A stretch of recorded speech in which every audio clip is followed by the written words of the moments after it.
of the Yautja.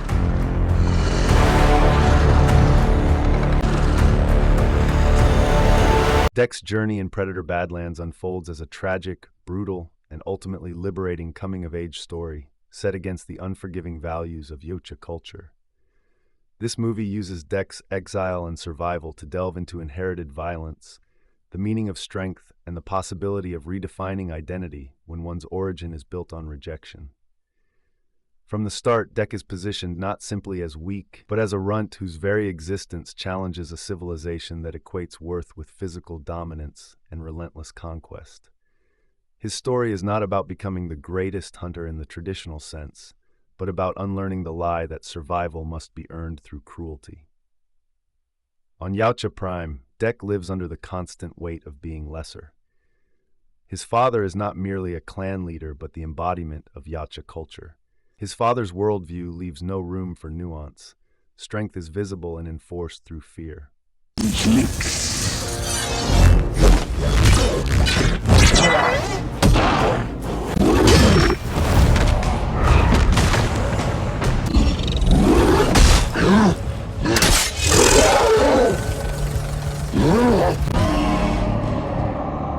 As Dek's smaller size and weakness mark him as unfit, he is denied the fundamental recognition afforded to other Yautja warriors.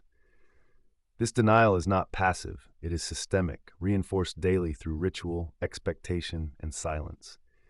Dek grows up believing that if he fails to prove himself through bloodshed through a hunt, he deserves whatever fate befalls him. The tragedy is not that Dek is weak, but that he believes he is. The hunt for the Kalisk emerges as Dek's last hope within this system. The creature's legendary status, feared even by his father, makes it the ultimate test. If Dek can kill the Kalisk, then his existence can no longer be dismissed. This belief reveals how thoroughly Dek has internalized his culture's logic. He does not seek to change the system, he seeks to conquer it on its own terms. The Kalisk becomes a symbolic stand-in for Dek's father, his clan, and the ideology that has crushed him.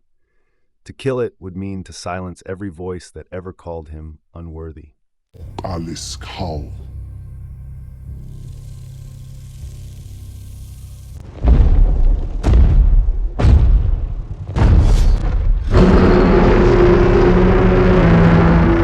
The death of his brother violently shatters this illusion.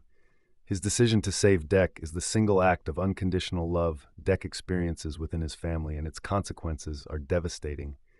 His father's execution of his brother exposes the ultimate truth of Yautja culture. Loyalty is only valued when it flows upward, and compassion is treated as treason. The only crime that his brother has done was trying to allow Dek a chance to prove his strength by allowing him his one hunt. For Dek, this moment redefines strength forever. His father, the strongest Yautja he knows, is also the one who killed his brother. This loss transforms Dek's grief into a deep, festering wound, one that fuels his rage but also plants the seed of doubt. If strength requires killing your own son, then what is it really worth? Dek's journey to the planet Jenna, the home of the Kalisk, is both a way to survive his father and also his inadvertent salvation.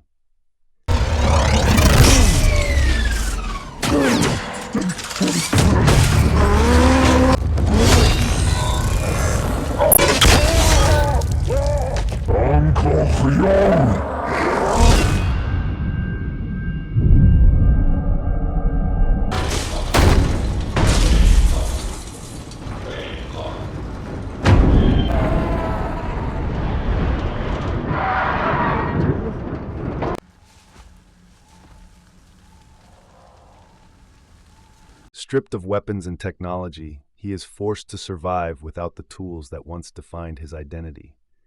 Jenna itself becomes an antagonist, a world where dominance is meaningless without adaptability. Every creature, every hostile plant, every loss of gear chips away at Dek's belief that power comes from weapons or reputation. The planet does not care that he is Yautja. It only responds to awareness, patience, and resilience. In this way, Jenna begins teaching Dek lessons his clan never could. Thea's presence introduces a mirror to Dek's suffering.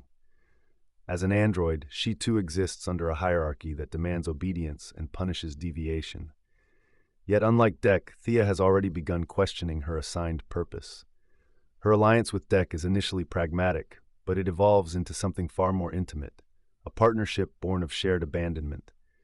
Thea does not see Dek as a runt or a failed hunter. She sees him as someone trying to survive expectations designed to break him.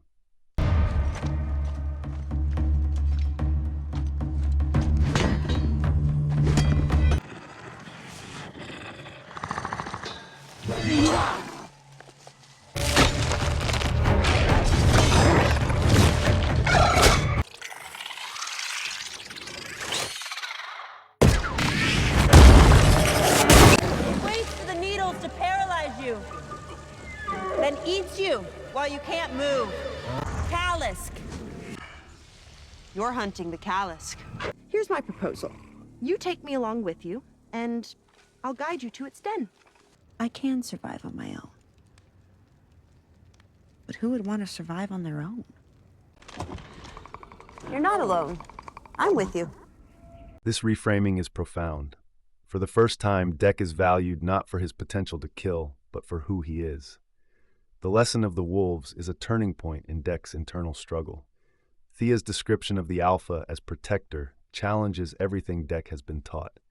His resistance to this idea reveals how deeply his father's ideology has shaped him. Dek insists that being Alpha means killing the most, because accepting any alternative would force him to confront the injustice of his upbringing. Still, the idea lingers. It echoes in moments where Dek hesitates, where he chooses to help rather than abandon, where he fights not out of pride but necessity. Bud's arrival transforms this philosophical conflict into an emotional truth. Bud does not follow Dek because he is powerful, but because he is kind. Bud's gratitude and trust stand in stark contrast to the contempt he experienced on Yautja Prime. When Bud marks Dek with saliva, it becomes a quiet but powerful symbol of belonging. There's a predator known as the wolf. It's a powerful creature. They hunt in packs. They're very loyal. The Alpha is actually the one who best protects the pack.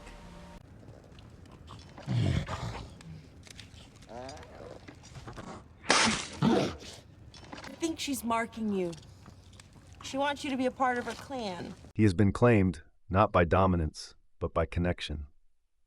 The confrontation with the Callisk crystallizes Dek's transformation. His initial attempt to face it alone, armed only with a sword, reflects his lingering desire to prove himself through suffering. But the Callisk's decision to spare him after recognizing Bud's scent dismantles the very foundation of the hunt. Even the apex predator understands bonds. This mercy stands in direct opposition to his father's cruelty, underscoring how unnatural Yautja ideology is to Dek. This moment changes Dek's understanding of the Callisk as well. No longer just a monster to be slain, the Callisk becomes part of his new clan. Dek's capture and Thea's apparent betrayal push him into despair, echoing the abandonment he experienced with his father. Yet this time, Dek does not respond by chasing approval. Instead, he listens. He remembers his brother.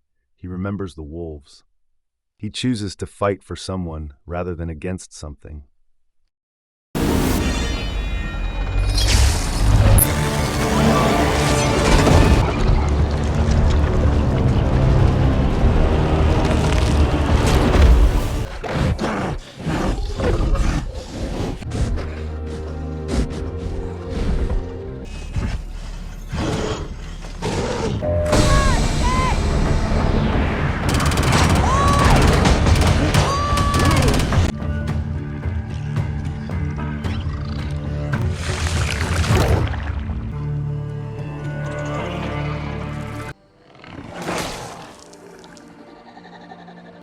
Dek, what are you doing here? You came back for me?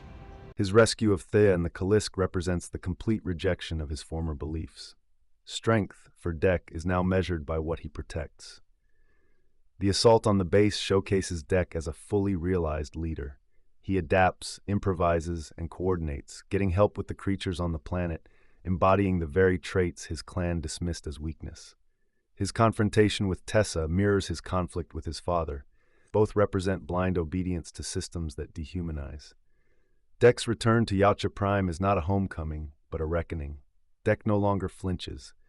The duel that follows is not about dominance, but truth. Deck defeats his father without becoming him. When his father offers acceptance as a bargaining chip, Deck's refusal is the final affirmation of his growth. He no longer needs permission to exist. By choosing Thea and Bud as his clan, Deck breaks the cycle of inherited violence that defined his life.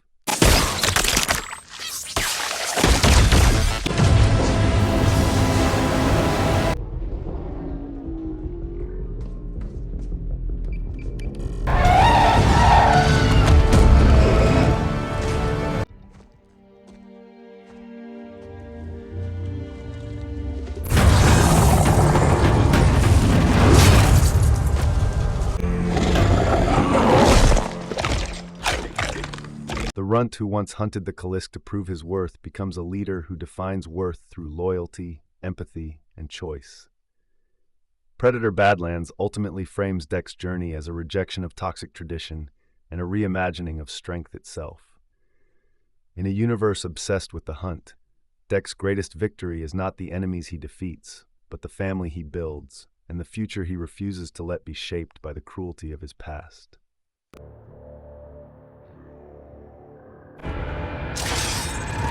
Unlearning.